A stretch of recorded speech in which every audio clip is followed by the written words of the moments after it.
Hello and welcome to episode 73. Am I right? Four. 74. Episode 74 of the Video Game Choo podcast. I am your host, John Machonsky. You sure? You don't sound sure. John Machon or John Machonsky? John Machonsky. I have an SKI at the end of my name. John Majonsky? John Machonsky. That's what I said, John Majonsky. Chon Majonsky. Yeah, that's what I'm Thank saying. you. John Majonsky. Alright, everyone should know who's in the Chooch podcast by now. We got Lauren talking smack right now. Hey guys, how you doing? We got Niall. Hey, I've got my rollerblades and my cowboy hat. We've got rollerblades and a cowboy hat. Alright. Wait, no, that's what you're... Never mind. Alright. We've got Michael. I don't like this game. Michael's playing Army of Two right goddamn now for some reason. Did I die again? Did I die again? Why? What do you mean? Stupid. No. Alright. Podcast. Yeah, please Stupid focus game. on the podcast. Yeah, that's what I need to focus on. How about you vent a little bit? Yeah. Let's talk to you first this time, Michael. Hi. You're playing Army of Two right now. For the past couple of minutes, we've been talking about stuff, getting ready to do the show, and just as we've been talking, you've been cutting in and saying, "Oh Jesus Christ! Oh God damn it! Oh how this is the worst game I've ever played in my entire life." That's Stuff like not that. True. All right. Well, explain yourself. Game's not good. Okay. No one should play it. All right. Good. Great talk. You want to go into any more detail? Don't play this game. Play other games. What's another game that we should play instead? Red Dead Redemption. All right, fair enough. But no, is there any... what makes it so bad? What makes Army of Two as bad as it is? Just really middling. Like there's nothing special about it. Just you hold the left trigger, you hold the right trigger, and there you go. Have fun. That's all it does. I remember hearing that there's like a fist bump button. I played the first Army of Two. Why are we talking about Army of Two? I played the first Because Army you're of playing Two. it. And the first one was I played a lot of it co-op, and that had a fist bump button, and you like drew aggro. And in this one, at least playing single player, there's none of that. You just shoot things. You shoot the same generic like 4 or 5 guys over and over again. It's fucked up. Mm-hmm. And now I'm in a car chase sequence, and I die every time at a certain point. It's great. That's real good. That sounds real good. 2 out of 5. 2 out of 5. All right. That's generous. Nice talk. Good Good. talk. 3 out of 7. That's Good more. talk. That's more like it. Yeah. Yeah, let's start out of Our 7. new out of 7 stars. Yeah. Finally. 7. Let's see. Been you arguing better for it for years. bastardize this. Yeah. What else have you been playing, though? What else has been up with you in general? You got any news? Do I have any news? Like personal From you. news? Yeah, personal news. Anything to I'm update us on? now an elephant. Are you? Mm-hmm. I'm an What elephant. color elephant? Red. A red elephant. Mhm. All right. Does that mean that you're like? Because pink elephants, don't you see pink elephants when you're drunk or something? Totally. So what's a red elephant for? It's when you're angry and drunk.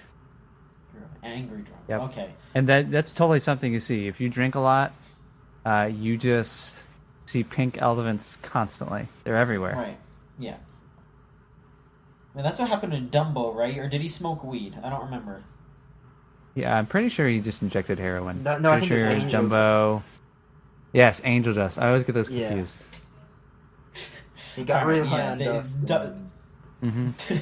Dumbo used angel dust in this classic Disney movie. Yeah. And then, like, all the racist caricature crows were crying on the sidelines as Dumbo, like, slowly died. No, Dumbo, don't do that. That's angel dust. I don't care. I'm Dumbo.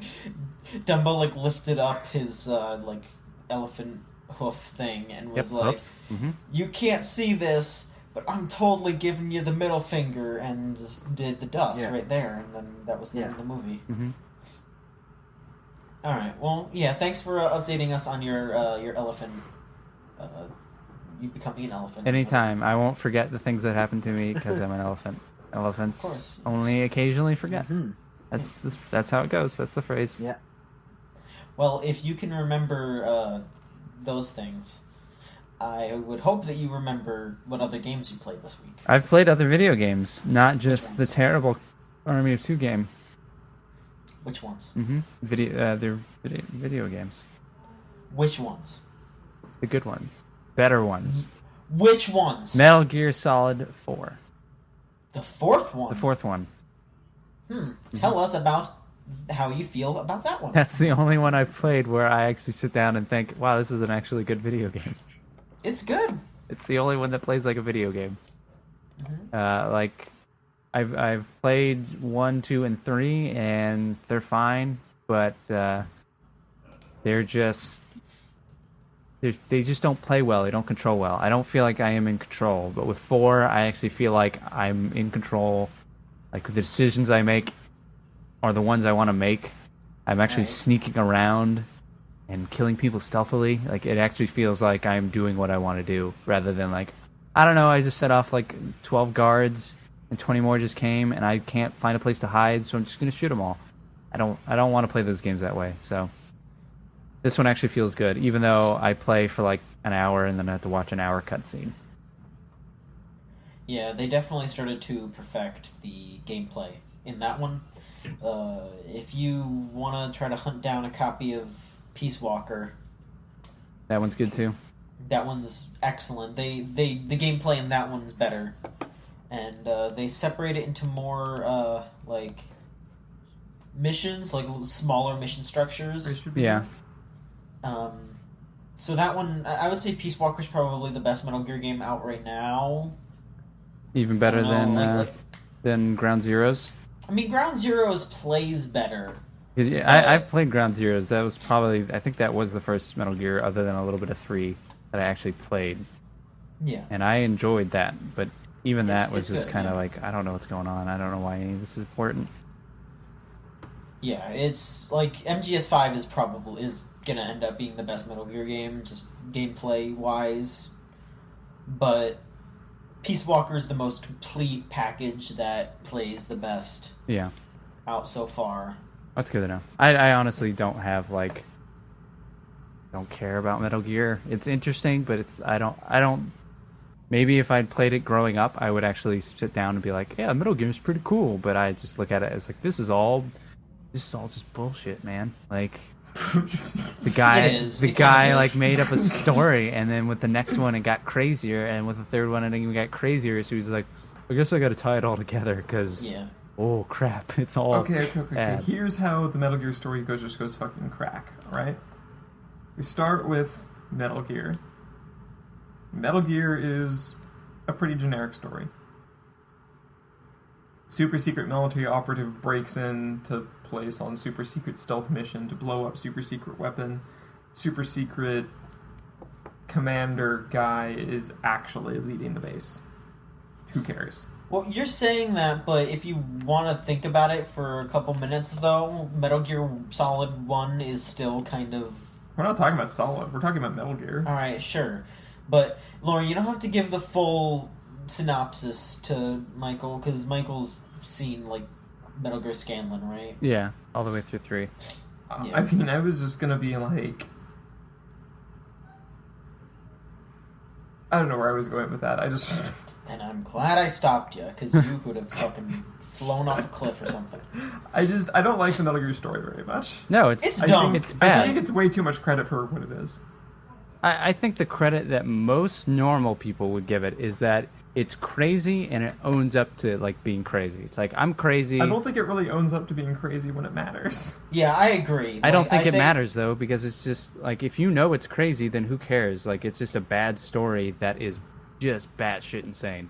No, no, I agree with Lauren though, because there are bits of Metal Gear like It just takes itself so seriously. Yeah, like the bits Get off that your fucking rocker. yeah, there are bits that try too hard, and like, for example, like I wrote about it in my Ground Zeroes review, how Like, this game is just super dumb, and there is all this dumb shit, and then when they try to tackle a heavy subject, it turns into garbage, because there's just this... There's a bunch of audio recordings of some really, really gross shit in Ground Zeroes, and but they're all kind of like that. Like, they all have that's what I'm saying. terrible... That's why I can never... like, it takes itself so seriously, but it's like, here's this serious thing, but then here's this character who's barely wearing any clothes, or always hunts around with a bikini top on. Like, I can't take anything you've just said serious. Oh, Ava? Exactly. Yeah, so it's just like, I don't care, because all of, what is it, just Boss from 3...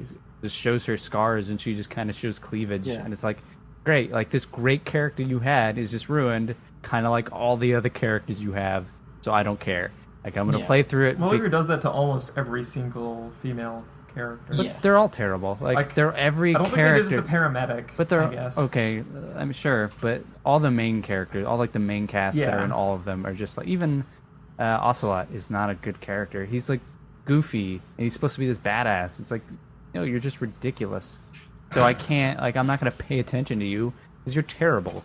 Like, remember when they fucking stuck Liquid's arm on him for no reason? Yeah, like, why?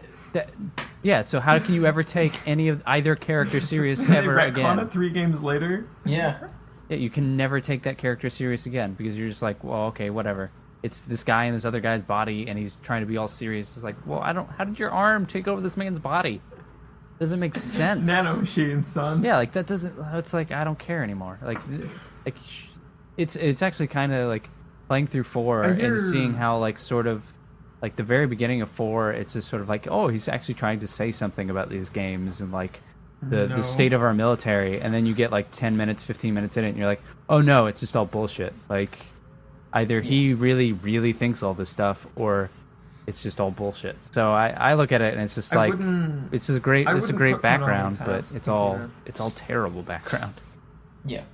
Like, I wouldn't put it past Konami to actually believe the crap he writes for Metal Gear. Kojima, you mean? Yeah, Kojima. I mean, Konami's not a person. Yeah, that's fine, but like I don't have this reverence for Kojima that other people do. Just like I don't have that reverence for Metal Gear. Maybe that's because I didn't play it as a kid, but it's just kind of like... Metal Gear Solid 1 was a masterpiece. That game's fun, Yeah. but... I love 1. 1's like my favorite one. I also like 3 a lot, too. Like, 1 and 3 are my was pretty faves. good, but 1 was a masterpiece. The only reason I like those games is because he is able to take story, even though it's terrible, and put it into interesting gameplay. Yeah. Like, he's challenging the norms of what should or could be done. Where he's like, no, you can't... Like, you can have a stealth game and a shooting game and a camo game and a heal yourself game and still have story in it. It's just the bad thing is that it's usually all, like, subpar. It just happens to be really interesting subpar. Yeah. I'm not saying they're bad. They're not, like, all bad games. They're all of them, all 5 of them I've played, are interesting in some way. But, like, to call them, like, the greatest games ever is, like, what are you talking about?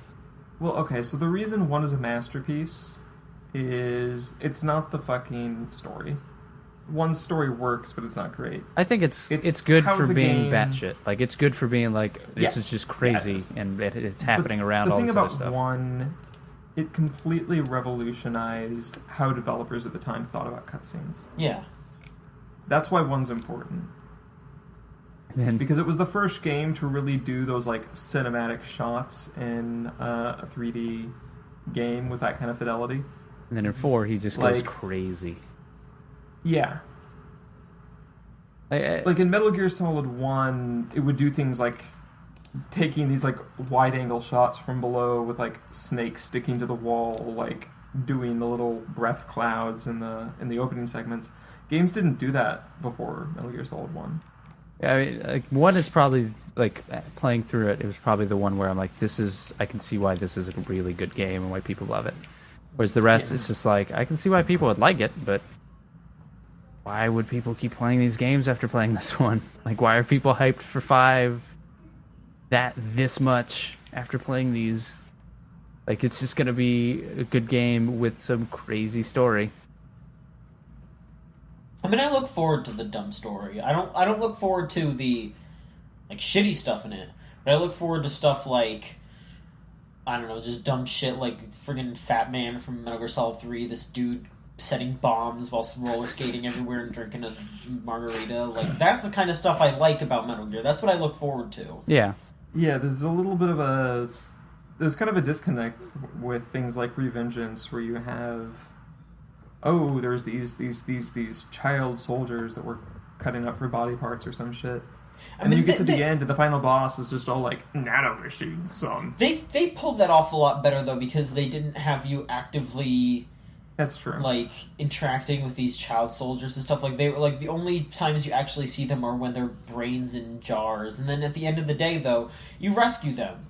And I think that is a bit different with Revengeance and the other Metal Gear games, that Metal Gear's, like, story is so... Like, the endings in most of those games are really dark.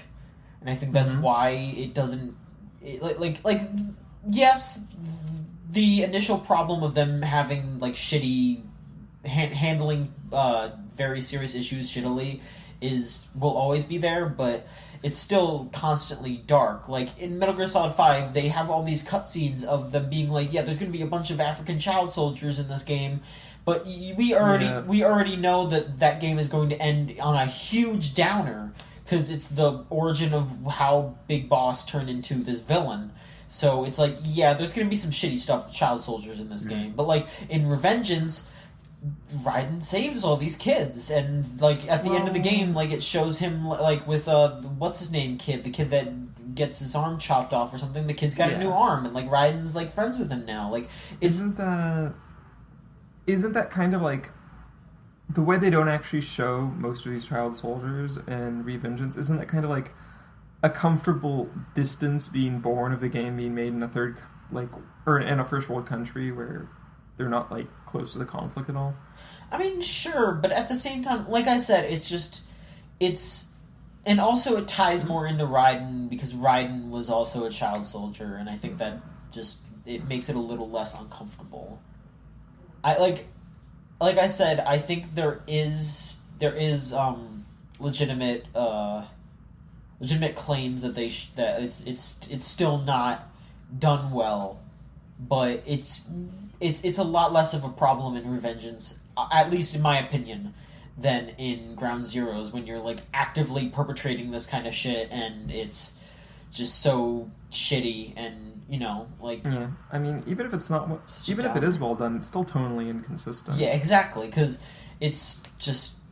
There's all this because you get to the end and the final boss is just a fucking joke. Yeah. I can't take those games seriously. Like you said, there's a fat man on roller skates, and then it's like, yeah, child soldiers and nanomachines. Like, I don't care. Yeah. Like, you had a fat man on roller skates. Like, how am I supposed to sit there and be like, well, what you should really think about is child soldiers? Like, it's like, okay, dude. Like, whatever, man. Yeah. You just had a fat guy totally, with drinking. Yeah, you totally, like... To be fair, those games are, like, 8 years apart. Sure, but well, I mean, there's child soldiers in Metal Gear Solid 2, yeah. like that. They explain his, like they Yeah, explain his right. origins. Yeah, that's true. They talk about it, so it's like, you know, in the next one you talk about, you know, what is real loyalty, and then you have a guy made out of bees. Mm-hmm. Like, I'm not gonna pay attention to you. The pain. Yeah, the fear. You want me to take, like, actually sit there and go, like, yeah, this is a real serious game. And 4, they're all ladies, and then you like battle them. I've only beaten, like, the second boss, but you battle them, and they're like their power suits, and it lets you look at Snake's perspective. Like, whenever you look at Snake's perspective, it's just like, oh, anything I ever thought about this character being cool or interesting, and you hold L1 and you look at his perspective, and he's just staring at her ass. It's like, great, okay, fuck this game. Yeah. This is dumb. This character's dumb. Like, I can see why people like them, but, like, 12-year-old me would love that game. Whereas, like, you know, how old I am now, like, my late 20s-year-old me is like, this game's dumb. Like, I get why people would like it, but sure, whatever. Like, kids also like Call of Duty, and those games are, like those stories are also dumb, so who cares? That's what that is. That's Call of Duty. Those games are just, like, well-spaced out Call of Duty.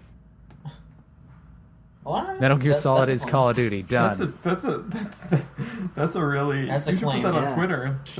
Start some shit. Sure. That'll start a few fights. But so that's how like impactful it is. Like, the story is just much more complicated. It's still, like, as meaningless as Call of Duty. Yeah.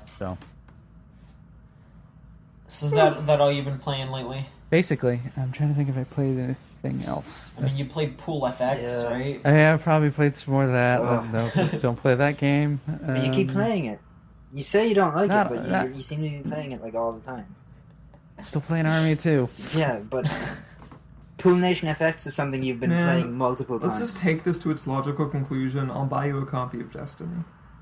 Don't do Don't. that. Oh yeah, buy me a copy of Destiny, and I will tell you what I think of it. You might not like what you hear. I don't like Destiny, so it's fine. You just play a lot of it. Yeah. Exactly. That's like everybody who plays Destiny. Like, oh, I don't like this Yeah. game, but I played 100 hours. No, that's pretty much how the game works. That sounds terrible. Oh, so I should just play WoW. Actually enjoy myself. You should probably just play WoW, yes. That's about it. I can't think of it. WoW's actually not as bad as people make it out to be. I don't know why people hate on WoW so hard. Because it's popular. Okay. Same reason I guess that's true. Same reason I just hated on Call of Duty. It's still popular. Alright, so Oh, was that the only reason? let's move on to someone else. Niall, Yes. Hi. Hello. what's up with you? Do you want to tell the story one more time of your scary encounter? Oh yeah. no. So, like Friday last week, I was on my way home from work, and I'm about 2-3 blocks from my house, and I see this guy, and he's standing outside the grocery store by my house, and he's wearing a huge leather cowboy hat. And so I pass him, and then I notice that he's walking the same way I am. And so I get to my house, and I go in, and I say to my roommate, there's a guy outside there, and he's wearing this huge cowboy hat, and he goes, you saw him! He's been walking around for the last 2 hours. And so we spent about 5-10 minutes discussing why there was a guy walking around in a cowboy hat.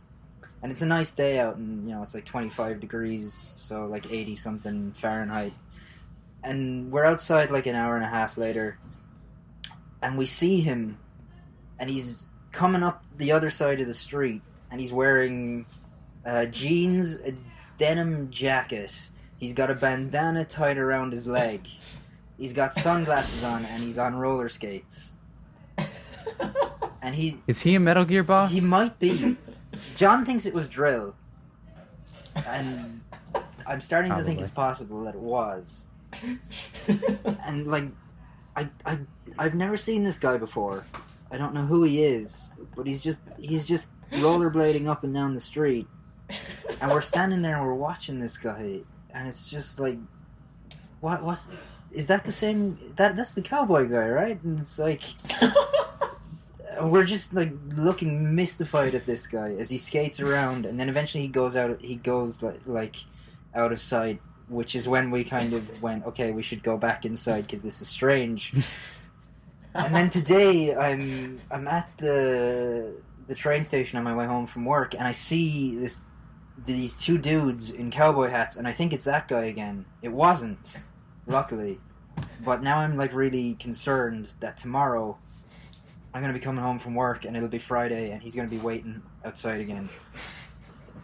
I've never. Maybe he's a Chooch fan. Maybe. I'd like, yeah. So yeah, like, I know most of the people who live in the area I live in. Like, and I've never seen this guy before, and I haven't seen him since, and I don't know why he was there. And I'm really concerned that he's gonna be just waiting there tomorrow, and like I don't know what I'm gonna like. I kind of want to talk to him and see like, who are you? You should befriend him. Tell me your story, what's with please. the cowboy hat? Why do you rollerblade in the heat in like a full denim suit? Like, Why do you rollerblade at all? Why are you rollerblading in the middle of the city?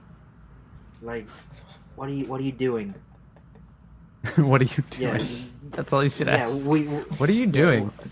Dude, what the I'd fuck? be like, Just in listen, general. I'd be like, listen, are you free next Thursday? We got a podcast. We want to interview you. We need to find out what this is all about. We need to find out. So I'm thinking, hey, this guy is rollerblading around. Like, was he in? No, he was like maybe like within maybe my to Mike age group, like like 24 to 28, 29 maybe, mid to late 20s. I mean, I'm guessing he's probably just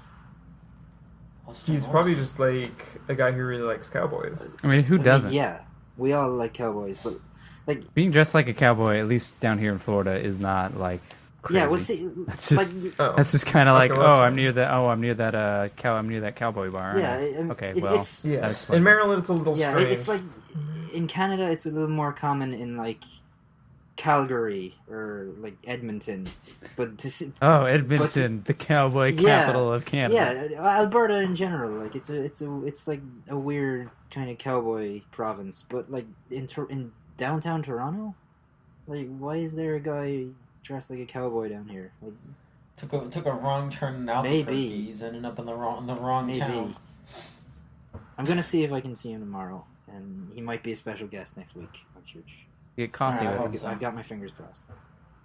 Yeah, and I mean, if it does turn out to be drill, Yeah. then that'll be a really good Well, exclusive. he wasn't like hooting and hollering, and you know he wasn't like screaming anything, or you know he wasn't talking about Metal Gear Eric or Digimon Otis or anyone. So Yeah, well, yeah, we could like just go up to him and mention that we talked about Metal Gear this Yeah. week, and then he'll be mad about Metal Gear Eric because what's Metal Gear Eric's real name? Like Tim Ted Staircase. Ted Ted Staircase.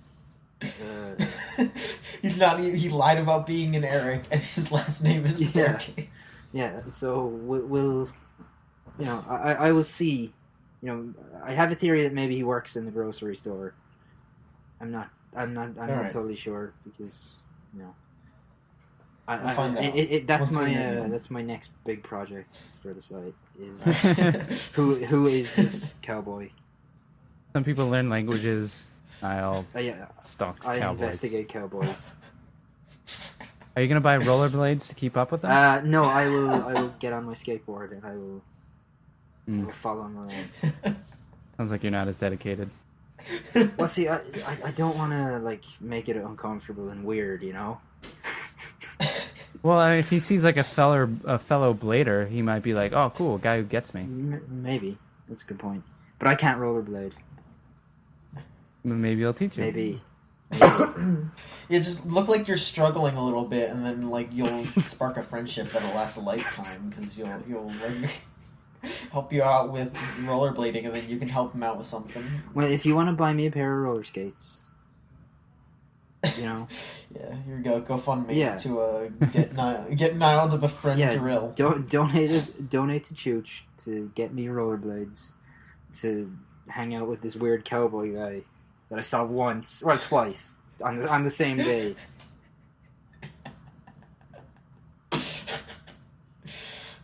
Yeah, but what have you been playing? How about that? Not a lot actually. I haven't like had a ton of time to play games because I've been kind of dealing with stuff in the real world. But when I have, I've put a little bit more time into Final Fantasy X. I still quite Right. like that game.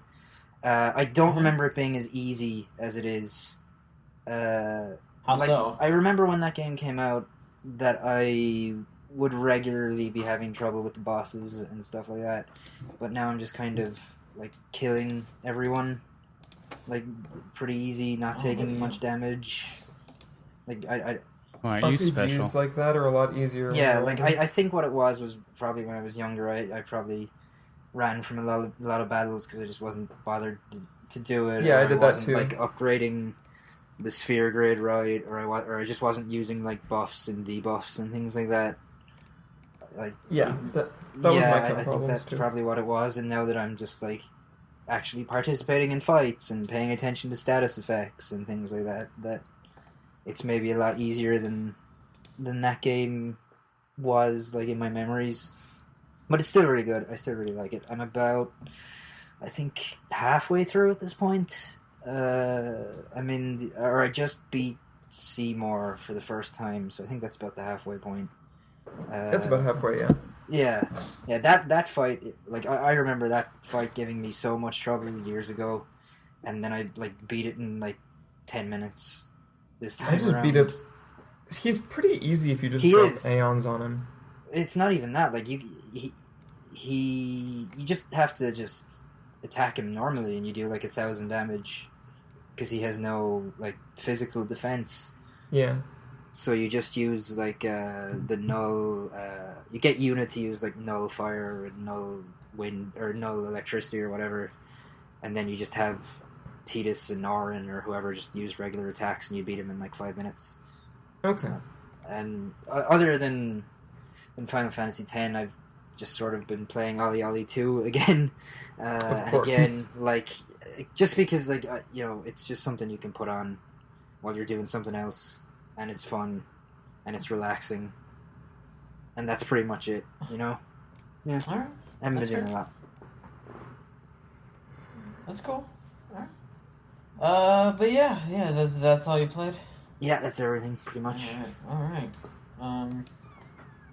Let's move on to you, Lauren. Yeah. You've been a busy lady. Mm-hmm. You have put out in the past week 2 reviews that you've been chipping away at. Yep. Yeah, you want to talk about those reviews, or I mean, the anything else lore to I say? had in my head for forever, Bloodborne was just Bloodborne. I have a lot of things to say about that game. Sure. But it's not all. I also found time this week to buy and play Gratuitous Space Battles 2. Nice. Tell us about that. Um, What's that out on? It's a PC game. It's on Steam. It was $25. Okay. I don't think it's worth the money right now. The game came out of it got out of early access this week, so I figured, hey, I would pick it up because I liked the first one. It feels like the indie market has moved on, but this developer hasn't. You know what I mean? Mm-hmm. Or the indie market 6-7 years ago was really different. Mm-hmm. But standards have raised, and the developer is still releasing a game that's to last year's 6-7 years ago standard. Okay. It's something that you would have expected to see in 2010 on Xbox Live or something. Yeah. It It's feels just it's not feels bad. It crashes Right. constantly. Okay. Yeah. But what do you know about these games? Do you know anything about the gratuitous space battle? Gratuitous space battles? Nada. No, not a lot. Okay, so basically, the entire point of the game is that you will make your little ship designs in exquisite detail, set them up in a nice big formation, give them orders, and then click the button go and see how it pans out. Mm-hmm. And so the game is all about watching these really pretty 2D top-down space battles, and it's good fun when it works. Okay. Gratuitous Space Battles 2 seems to be Gratuitous Space Battles more particle effects and slightly improved balance. All right. Okay. The big feature this time is that you can sort of it has a little visual design shipbuilder system, but I don't think it's enough to float the new game. Yeah, it just doesn't feel. It feels like it should still be in early access, honestly. Oh, all right. So. Which is a shame because I really like the game, the base of the game. It's a lot of fun. It's just doesn't feel done. Okay. Is that all you've been playing? Anything else up? I've been playing Minecraft. Want to tell us how you feel about Minecraft? Minecraft is a damn good game. I just haven't played it in a few years, so I was figured I would go back and look at what they added. I like how they added all the different types of flowers. That's cute. I'm not cute. That's cute. I didn't say you're cute. I said that's cute. Yes, it is. It is very cute. Can I ask you, did you start playing Minecraft again because you were watching those Let's Plays that you were talking about the other day? Yes. Yeah, okay. Oh. I may have tracked down Darkside Phil's Let's Play Minecraft videos to laugh at him. Well, what problems did he encounter while you were watching it?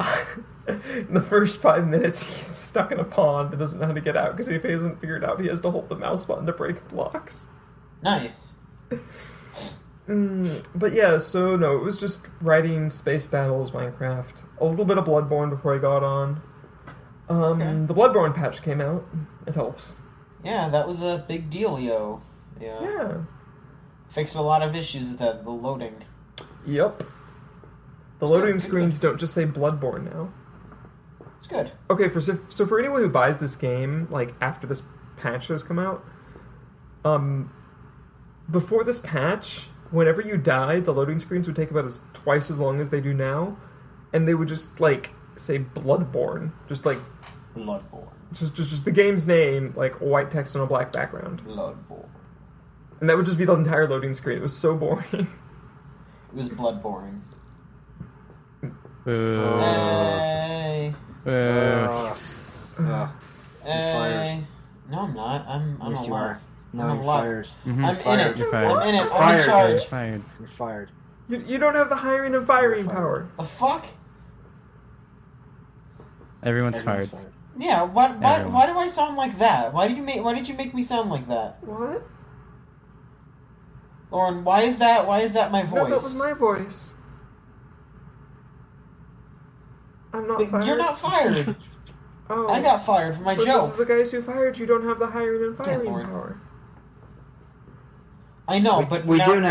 now we're all fired. Great. Oh, All right, you know, I'm Yes. making This a is new cool. site, videogamechoo.com. We're too. making video game Chooch.moe. Oh, can I get hired? Yes. Yeah, can I have a job? Okay, you're Yes. Yeah, okay, great. all right. You're fired, Oh, John. fuck.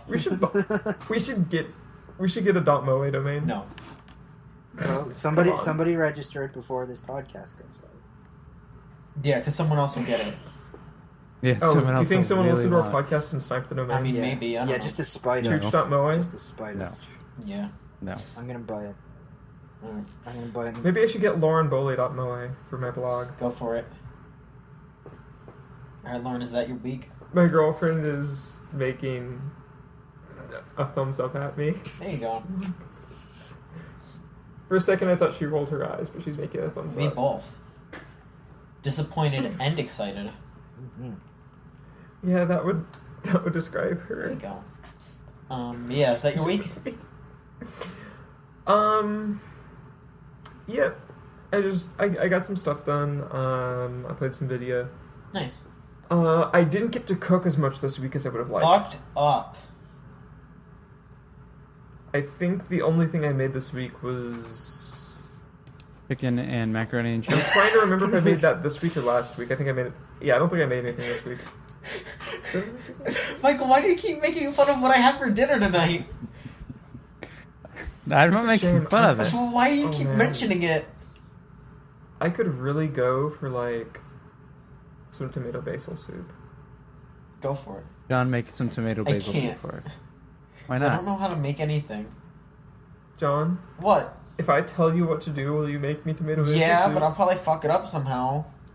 It's okay. It's really hard to fuck up. All you have to do is do exactly what I tell Listen, Lauren, I am really, really good at fucking up. That's how I got here today. you. I'm really good at giving instructions. It'll work out. Alright, we'll try, sure. Okay. The first thing you gotta do... Can we not do Yeah, this let's on not podcast? let's not do I'm not actually fucking going to- cooking okay, role okay. playing on the Chooch podcast right now. Everyone loves cooking. Not You know what? listening, like, this isn't... Give me shoutouts on Twitter if you like cooking.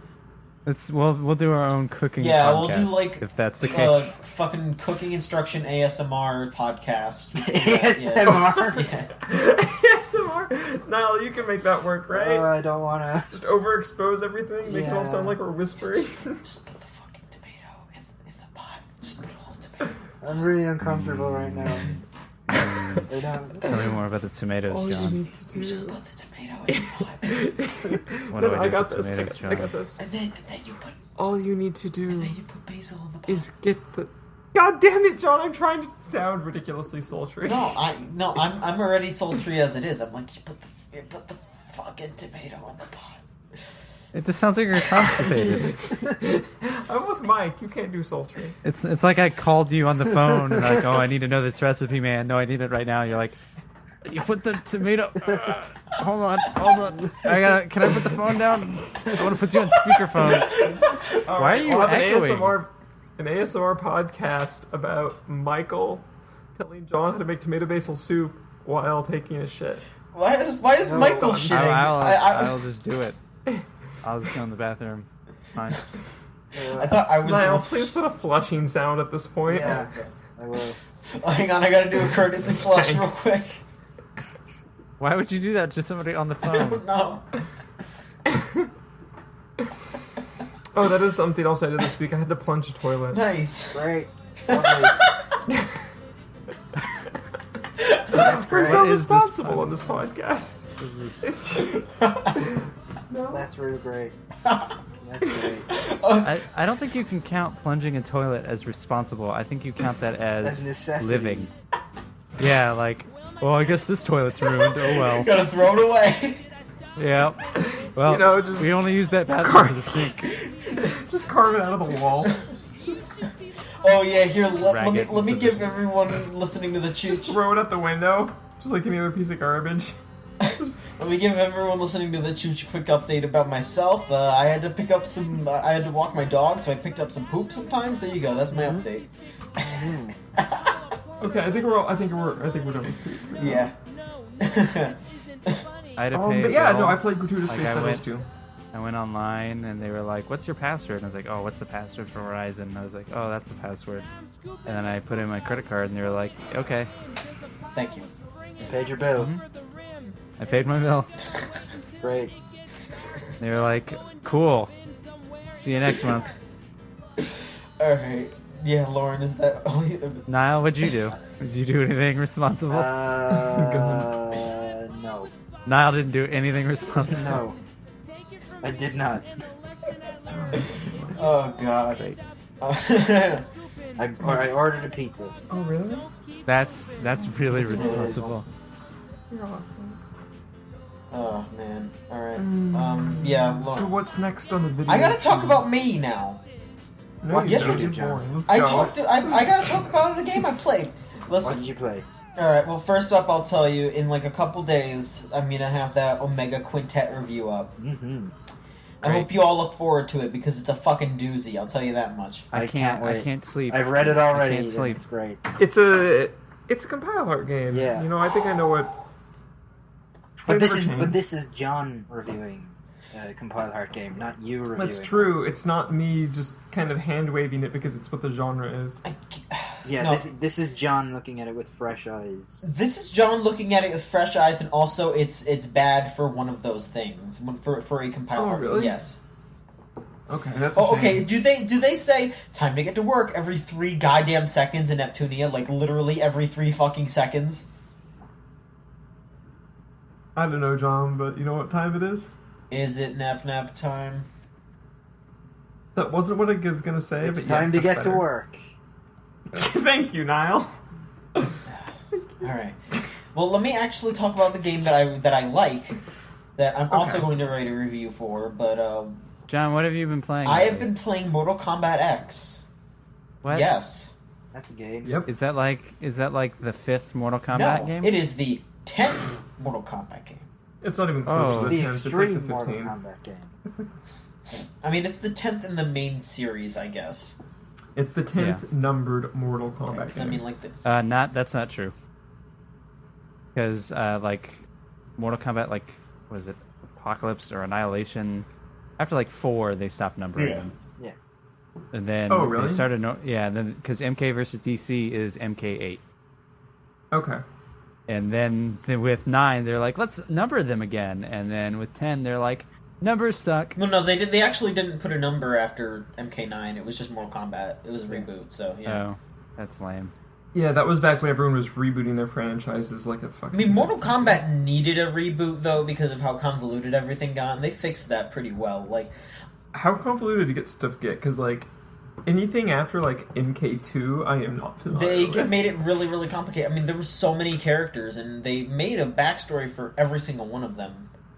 So, you know. Okay, so it was like fighting game character inflation. Yeah, so they narrowed it down a whole bunch for 9 and rebooted everything and made it interesting. They made the story completely different. Yeah, Okay, 9 so was is it- really Yeah, good. mine. Is it more or less convoluted than Soul Calibur? I wouldn't know. I haven't played Soul Calibur. but Less. Less. I would bet it's Soul less. Calibur is a mess. Soul Calibur is such a fucking broken piece of shit. Soul Calibur is. Oh, that's a disaster. Yeah, but MK like I didn't. I like Soul Calibur 2's Weapon Master mode. Yeah, that's good. But That was the best story I've ever gotten out of a Soul Calibur game. yeah, like in general, Soul Calibur is just nonsense. So I haven't played MK9. This is the first Mortal Kombat game I've sat down and like really gotten into. Mhm.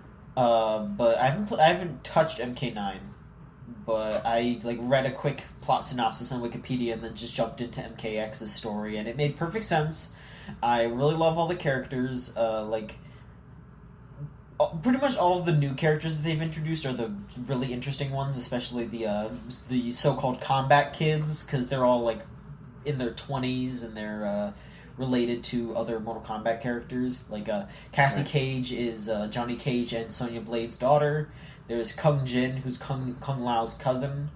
There's Takeda, who's Kenshi's son, and Jackie Briggs, who's Jax's daughter.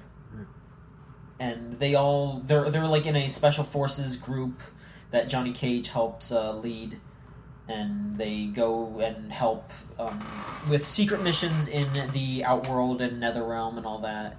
And it's just an interesting story because we were talking earlier about Metal Gear and how it has all these issues with like taking itself too seriously and also being not serious at the same time. Mortal Kombat's story is really, really dumb, but it also just doesn't take itself seriously. So it's enjoyable. You don't have to worry too much about everything. It's just like, oh, everyone's going to fight over whatever the hell it is. It's going to turn into a big battle. Nobody's going to just be able to talk things out. It's just a bunch of fun fighting. And in the story, nobody really dies, except for once where, like, Baraka gets killed, even though he's not even playable. But, like... It's super fun. The gameplay, just the fighting, is also intensely good because they took everything good from MK9, they took everything good from Injustice, and they combined it into one game. It's like they have the stage interactables, they have the meter, the 3-segmented meter. That's like that you have an enhanced move, you have a combo breaker, and then when it's all the way filled up, you get your X-ray, which is like your super move. And it's a whole load of fun. My only really big complaints, I would say, would be like how it handles its unlocks, because it doesn't really give you a lot of instead of just giving you unlocks based on like points or skill or whatever, as you play through matches, you can play online, you can play single player towers, all that stuff, you get coins.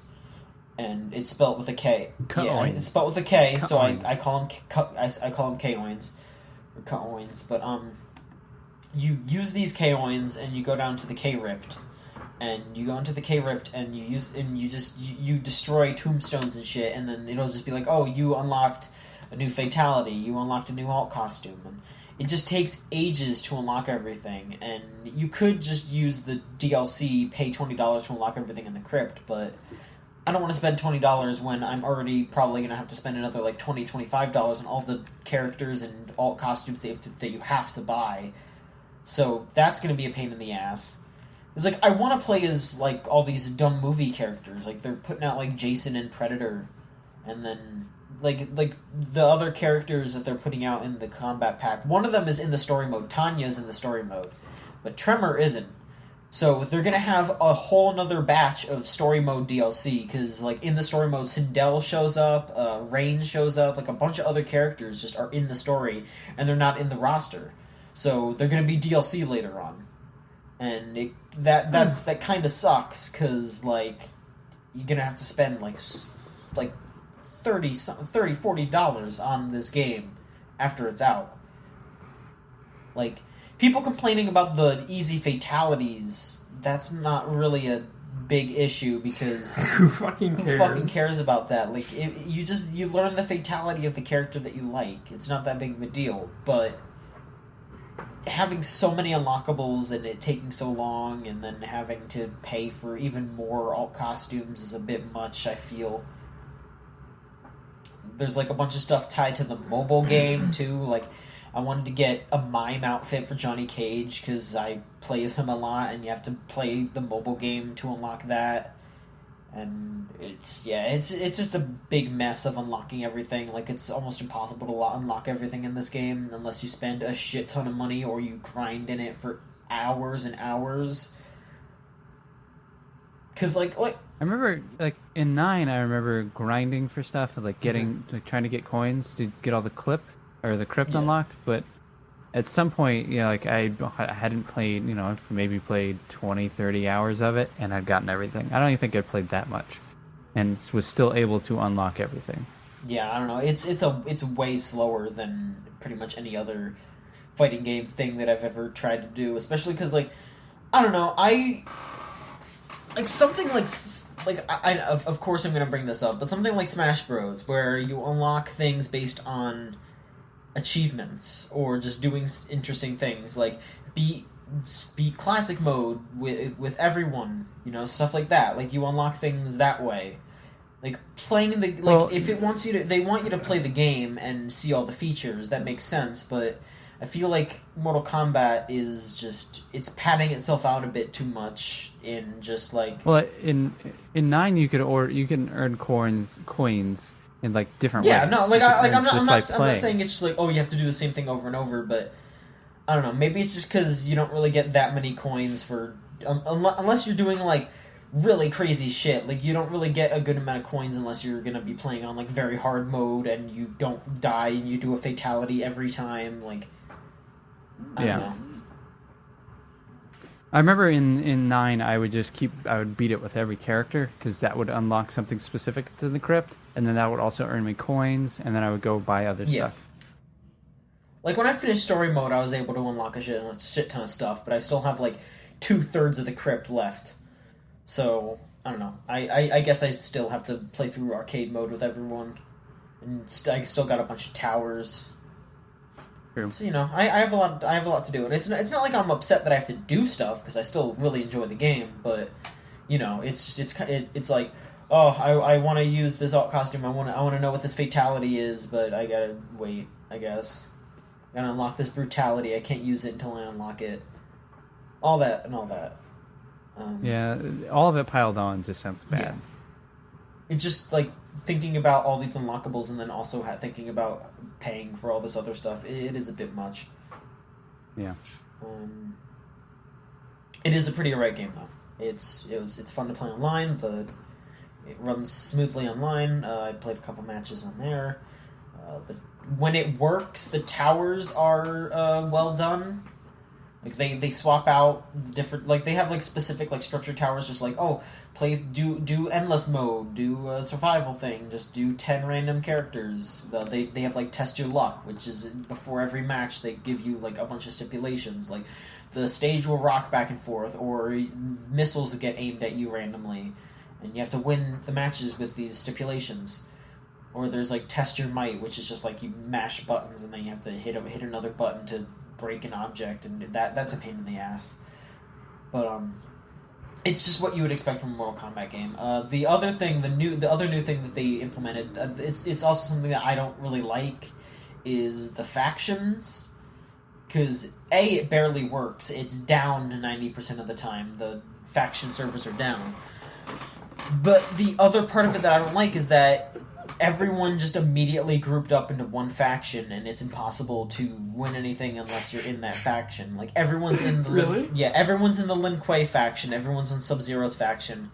So there's like no way to win anything because you're not unless you're in Sub-Zero's faction. And it's like I don't want to fucking be a cheap ass and join up and team up. And just so wait. How do the factions work exactly? Why can't you win anything if you're outnumbered? When you start the game, it asks you what faction you want to join, and there's like 5 factions. It's like Lin Kuei, which is Sub-Zero. There's the Blood Dragons, I think, or something like that, and that's like Kano. There's the Special Forces, which is like Sonya Blade and Johnny Cage. There's Shinnok's or Quan Chi's, which I forget who they are, and then there's the Outworlders, which is like Kotal Khan and all them. Yeah.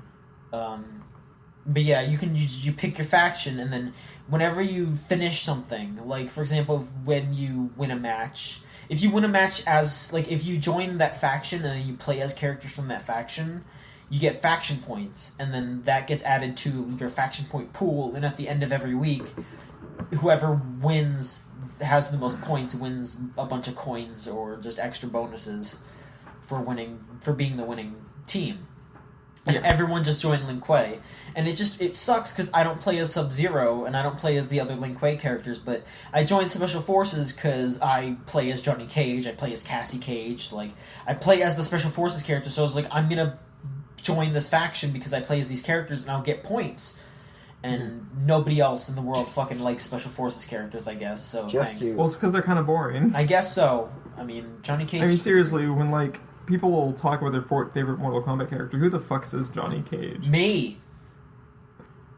What's wrong with you? What's wrong with me? What the fuck are you talking about? He's got the fucking kick. Sub-Zero is obviously the best character. He's got the kick, he's got the fireball, he's got the nut shot. What else do you want from a character? In anything? A slide.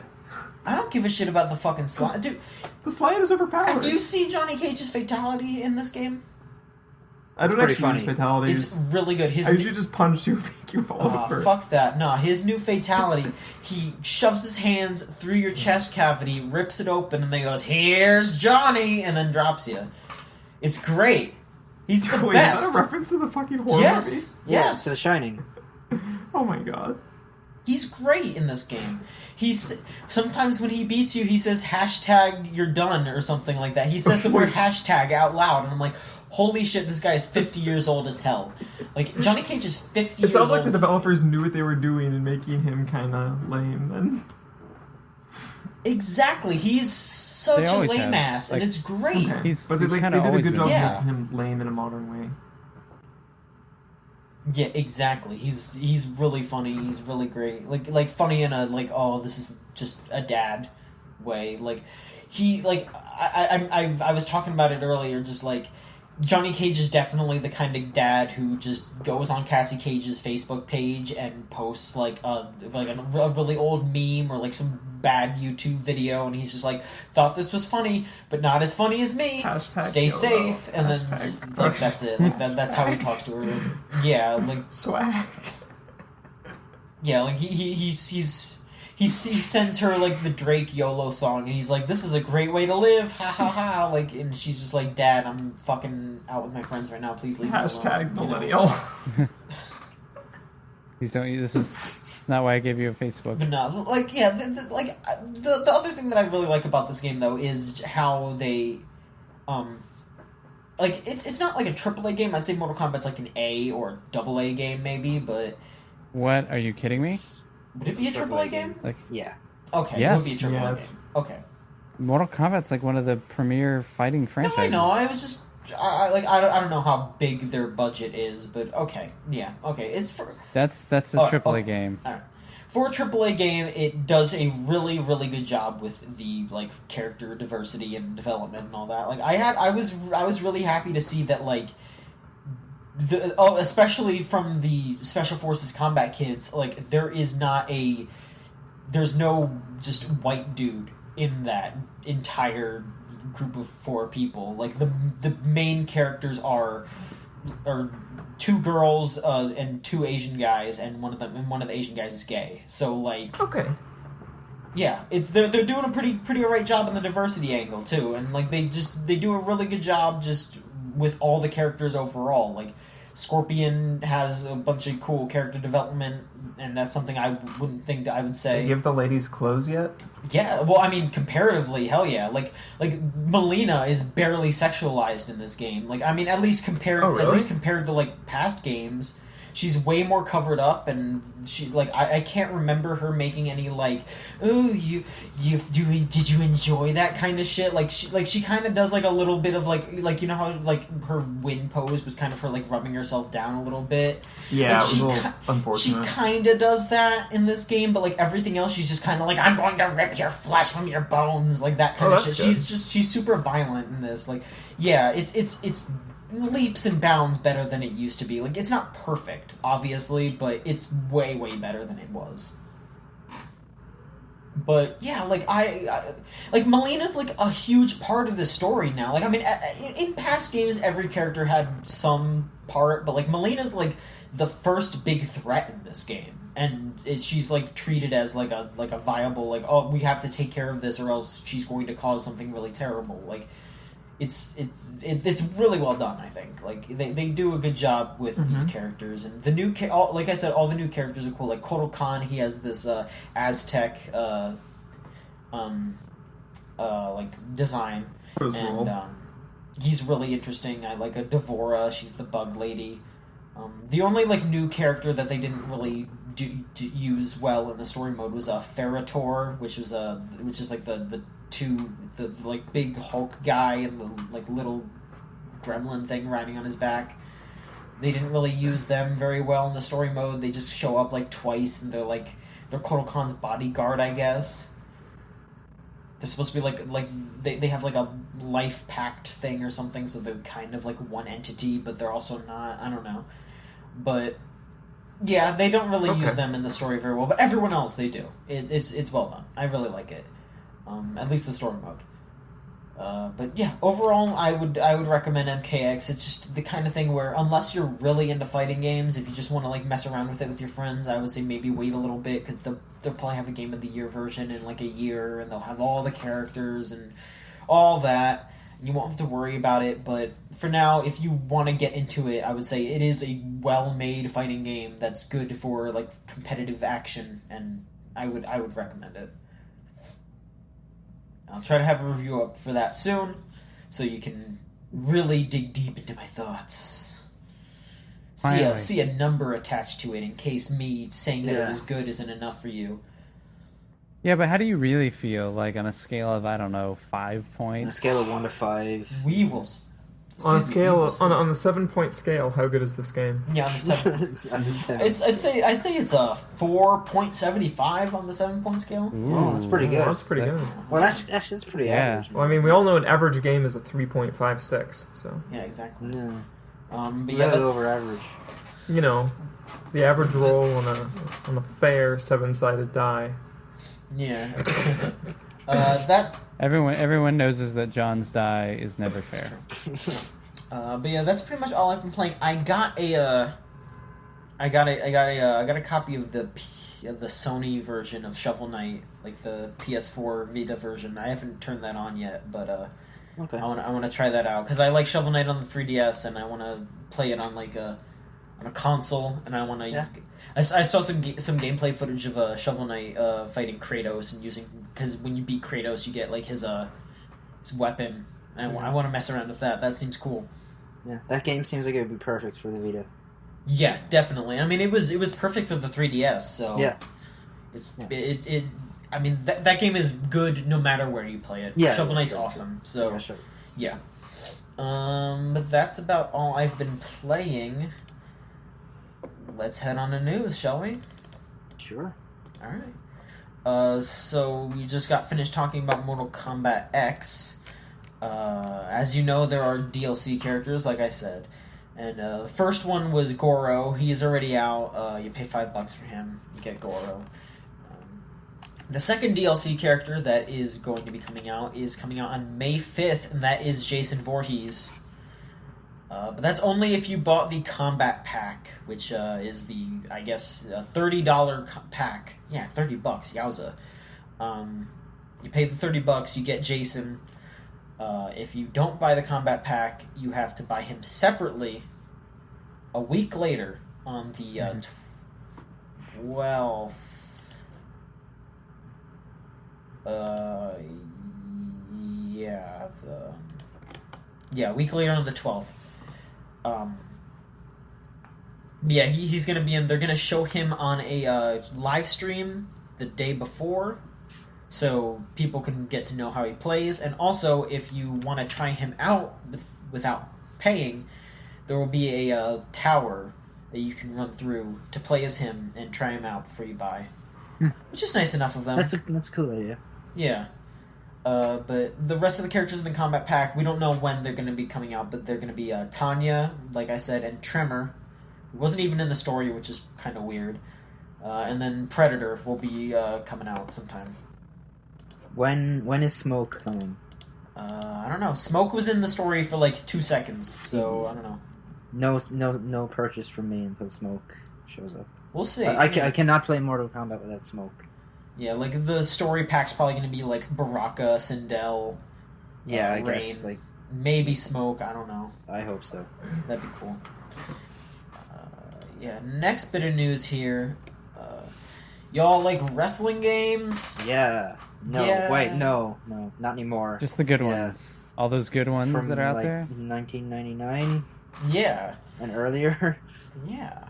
Fire Pro. How about that? Yeah. Well, we're not talking about that. The Fire Kinect Pro. version of Fire Pro, right? Ah, yeah. Yes. We're not talking about that. We're talking about WWE 2K15 and how No. it's coming to PC sometime in the spring. No. Yeah. Why? No. Why? It says that it will mirror the PS4 and Xbox One versions. So it'll be terrible. What does that mean? Sure, yeah. Yeah. And it'll have almost all of the DLC. Almost all the Ds. Almost. Yeah, you can't download Page. Oh, What, That's- what a weird. that's strange. Yeah, just Page, that's it. That's all right. Yeah, this was announced on a blog post that John Cena wrote. That John Cena wrote. Or at least they talked to John Cena about it, because he says that, he says, this includes 2 versions of Sting and Hulk Hogan, along with 30 other characters, 4 managers, 46 cutscenes, and 26 special matches. And then he... You know what I buy WWE games for? What? The cutscenes. You know what I buy WWE games for? What? Ghost problems. John Cena also said... And ghost problems more. I love the ghost problems. John Cena also has been Bangin' quoted... wrestling. Yeah, Dangin' Wrestling. Please Oh watch my Dangin' God. Wrestling. Holy shit.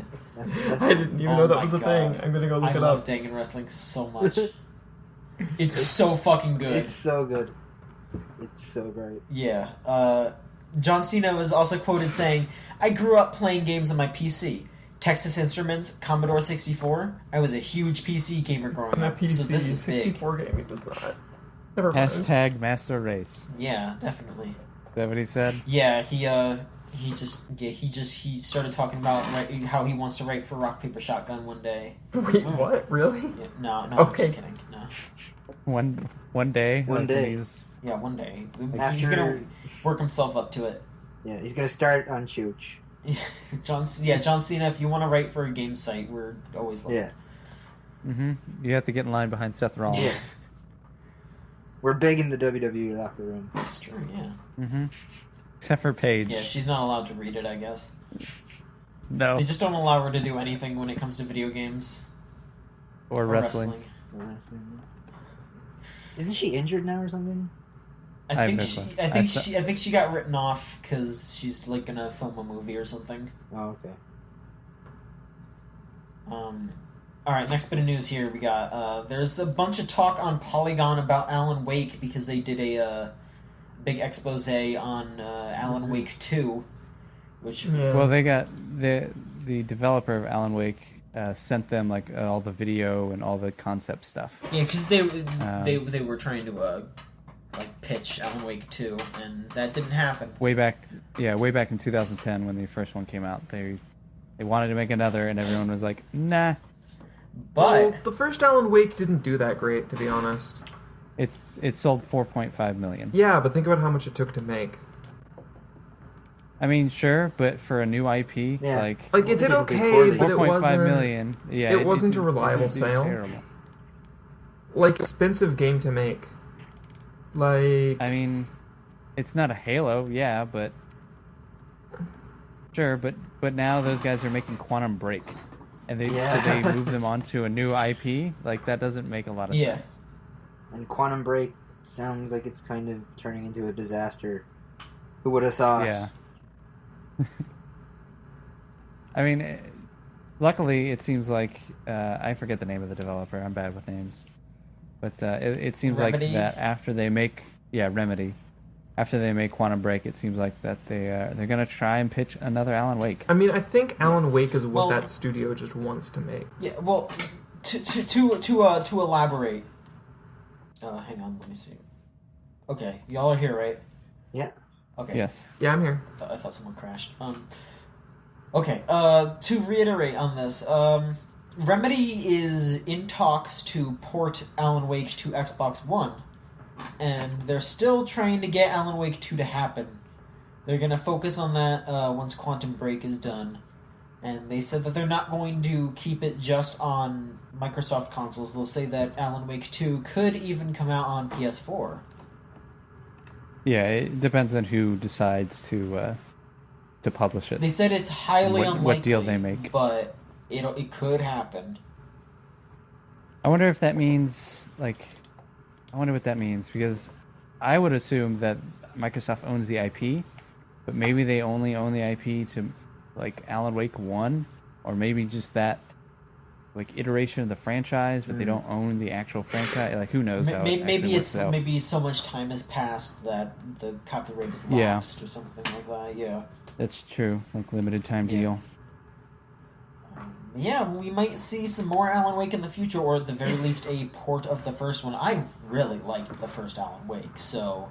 I never played it. I bet the sales of the... I bet that port, if that port sells well, they'll do a sequel. All of a sudden you will... Yeah, you'll hear, oh, by the way... Yeah. We're going to do the sequel. I mean, also if Quantum Break does well enough, too. I think... Sure. Yeah, that game will do great. I bet. Yeah. I don't know. I'm still I'm excited for that game because I like Alan Wake and I want to see more Remedy stuff. But yeah, I'm not holding my breath about it. I am excited for more Alan Wake. Hopefully it happens. Next bit of news. This is a big one. All that information about Star Wars Battlefront from the Star Wars convention that happened last weekend. Star Wars. It's, from what I have gathered, it's gonna be like a Battlefield game. Shocker. Yeah, shocker. Because DICE is working on it. They said that it will have online multiplayer 40-player battles. Mm-hmm. There will be offline challenges. It won't have a traditional campaign, but there will be some form of online or offline single-player. Single player and co-op, both online co-op and local co-op. They talked about how this Battlefront game will focus on the original trilogy, and they won't really worry about the prequels. There will be stuff about the new trilogy though, because they've confirmed that there will be some DLC a week or so after it launches for the Battle of Jakar or Jafar. Jakku, yeah. Jakku, yeah, which is the desert planet that they've been showing off in the new teasers for the movie. Yeah. That DLC is free if you own the game before the movie comes out. So the game got announced for November 17th, and the movie comes out December. So if you own it in that first month, you get that for free. Yeah, and if you pre-order the game, you get it a week early too. Which, you know what? Hey, don't pre-order games. Just buy it. And then you get it for free anyways. Yeah, you can just wait a week. Why would you pre-order it? This is that they want to explore battles that we have never seen in person. But they've confirmed that the heroes will come back. In the trailer that they showed Darth Vader and Boba Fett. Mm-hmm. And they said that there will not be space battles, but there will be dogfights near the planet's surface, which they said was honestly just because they didn't think that the space battles weren't that great. I kind of agree. I didn't really like the flying around bits, but I liked breaking into your opponent's base and blowing it up from the inside. So hopefully the dogfights are good enough that it's a compromise. If I could do that on land, if they don't have to make those maps and figure out how the flying will go, if they can keep the same physics of the actual maps, and I can just do that on land, I would be fine with that. Even if it's just, I don't know, take this stuff and you'll get an advantage in the land battle. Some of the other modes that they showed off were something where the Empire has an AT-AT walker, those big four-legged things from the Battle of Hoth, if you remember that. And the rebels need to set up beacons to call in bombers to destroy the AT-AT. So the Empire is trying to make sure that their walker gets across the map, and the rebels are trying to blow it up. Interesting. It's cool that they're not just going here, capture the flag. Yeah, they're trying some different stuff, and they're implementing Battlefield modes into a Star Wars setting pretty well. And I'm looking forward to it. It sounds cool. And that comes out this That year. is This year, a 2015 game game. coming out this year. It's like the only one. Yeah. Yeah, there's Well, not we got much The else. Witcher still. Yeah. Witcher, Batman, that, Call of Duty, Halo, Madden. Probably a I want to connector enjoy game. The Witcher, but I'm not sure I want to enjoy The Witcher. Witcher. The Witcher. You're a Witcher, Harry. Well, The Witcher games have always Yeah. had gender problems. Yeah. Y'all, Well, we can talk about that when those come out. y'all should read my Witcher Couple weeks.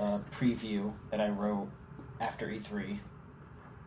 I did a freelance thing for onlysingleplayer.com, and I wrote about The Witcher, and it was the best thing I've ever done. And I think they actually wanted to use my a portion of it for like preview blurbs.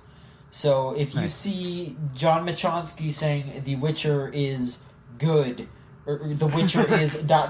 good, that is me. I actually did that. They asked me to do it, and I said yes, because I want everyone to go read that. It's only single player, The Witcher preview from E3. I don't know. Yeah, I'll have to link Niall to it, and it'll be like in the show notes, because Yeah. it's probably the best thing I've ever written. It's funny as shit. Okay. It's a good piece. Yes. Humble Yeah, brag. hashtag humble brag. Hashtag NBD. Hashtag Spider-Man. Yeah. All right. Next bit of news here we have GameStop is starting to take older and older games for trade-in. And And consoles. Yes. Yeah, they're testing it out, I believe. On the 25th, they are going to start rolling this out in 250 stores. They're going to take NESs, Super Nintendos, Genesises, PlayStations, N64s, and Dreamcasts. You'll be able to trade them in or buy them from GameStop, and if it proves to be a lucrative business, it will spread across the country later this year. It seems weird for them to do. It does, but I'm also kind of happy that they're doing that, because I like to be able to... I have old games, I like to buy old games, and I like to own old consoles, and I'm, For sure, and like I'm lucky enough to have multiple stores near me that do that already. Like I have one within a mile of me that sells old games and old game consoles. But I don't know if I want GameStop to be the place where people go and do that. I'd rather them support the local game store that has been doing that. certainly. And GameStop's practices are like, it's really weird that they would, like, they're getting rid of 360 stuff and Wii stuff, and like, or at least the ones near me are always kind of like, here's a crazy sale, please take all this stuff, we don't want it. But also, we'll take your old dusty Super Nintendos. Like, it's weird. Like, they already have a problem with shelf space. They already have like phones in GameStops. So where are they going to put these things? Yeah, it does seem like something that will... It's probably not something that'll last. Like, they also started taking PS2 consoles a while back. It's like, I get why they're doing it. Like, there's such a popularity for even like old games. People still like old games, but Yeah. it's just weird. It's that GameStop's business model with retail AAA games isn't sustainable going forward. I guess not. I mean, yeah, With digital sales distribution, account with for digital half. sales like coming online the way they are now. I mean, 2-3 years ago, you wouldn't have been able to buy Destiny online. Yeah. Now, like, at least a quarter of its sales are online. It's Half of all video game sales are digital. So, like, I understand, like, business-wise they're doing it, but it just...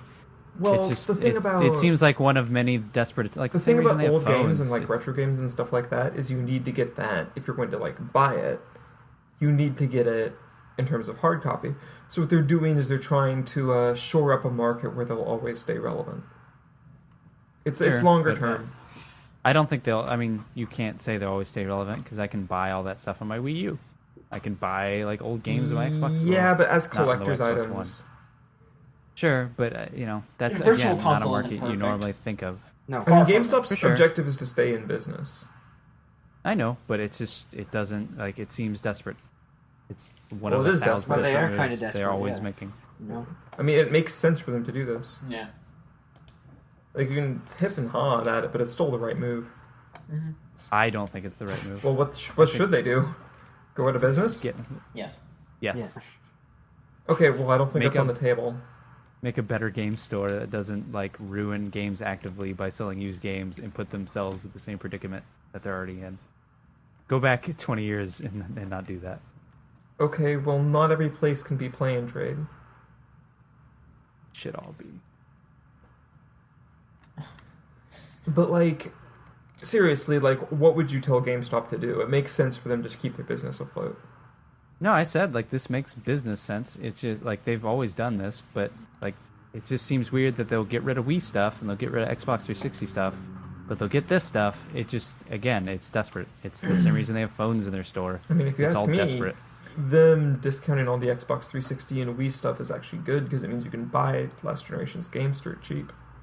But that's not why they're doing it. They're doing it because they need shelf space because, there's all these Xbox One games, and we need to buy those and put those on a shelf, and now there's 100 Wii games, and nobody's buying them because they're the Wii games that nobody wants. I mean, it still makes sense for them to... It's still good for us in the short term. Because we can get all the dirt cheap crap. Like, I remember when I played the Ace Combat series, I must have spent maybe $10 total on all the Ace Combat games I played. It was like 3 for 4, 5 for... Okay, well, maybe $15. Yeah, used games are good for consumers, but they're not good for publishers or developers. And I'd rather see, if you're going to go buy these, like, Super Nintendo games, like, if you can, if it exists, like, go find a local shop. Once the game is in a box, and, like, it's in a retail store, the publisher has already gotten their money. GameStop doesn't send royalties back per sale. I know, that's why I'm saying used games in the short term only help consumers. No, hear me out. Used games sort of help consumers, but also, given that the way the production and distribution networks work, they don't hurt developers and publishers as much as you think they do. Just because, I mean, all the used games that are in circulation already got paid for by the publisher. I mean, sure, but the guy who goes into GameStop and trades in 2 games and then gets a new one, or publisher the guy doesn't who goes care because in, the publisher already made the sale to GameStop. Yeah, but they still lose, like, and the person who goes in and buys a used game for $55 when they could just go buy a new game for $60, they save $5, but then that money doesn't go to the developer even if they buy the new copy, because the developer's already been paid for the new copy that's on the shelf. The developer doesn't care what the shelf does. The developer gets paid as when the game makes its way into the store. No, they get paid when it sells through as well. I mean, that's it's a good thing to have happen because it means GameStop buys larger orders, but retail distribution... GameStop pays for the games they sell. They're doing arbitrage. Like... Okay. GameStop isn't just kind of shipped free games from the publishers. I know, but it benefits the developer to make sales out of GameStop. Like, a developer isn't just doing well. A developer doesn't do well just because they have a big shipment to GameStop. Like, you still have to sell through. Otherwise, the publisher won't want to publish those games anymore. GameStop won't want to buy games from that publisher. Yeah, but then if there's still... And then GameStop has spent all this money. New orders based on what it's seeing coming around in circulation, right? And so if the game is getting circulated more, GameStop will put in another order to the publisher. It's not. Oh, the publisher doesn't see any of this used games money. I mean, the only difference is that GameStop is making smaller orders, and maybe fewer orders, because there's still games in circulation. But that's the same of any retail market. True. Well, all right. That was a conversation. I'm sorry. No, it's good. I'm glad you guys talked. All right, let's round up the rest of this news here. We got some breaking news. Marvel has just announced a partnership with Telltale Games to make a game in 2017. Great. We don't know anything about it except that it'll be in 2017 and that it'll be, and I quote, sexy. Oh, great. Sexy. And eye-popping. And eye-popping, but sexy. Eye-popping. This is coming off the heels of Telltale still working on Game of Thrones, Borderlands, Walking Dead, Minecraft, other shit probably. Conan. I guess. Star Wars. Beetlejuice. Jurassic Park. Back to the Twin Future. Peaks, Friends. Mickey Mouse. Friends. Frasier. I'm waiting for Frasier Becker. one, man.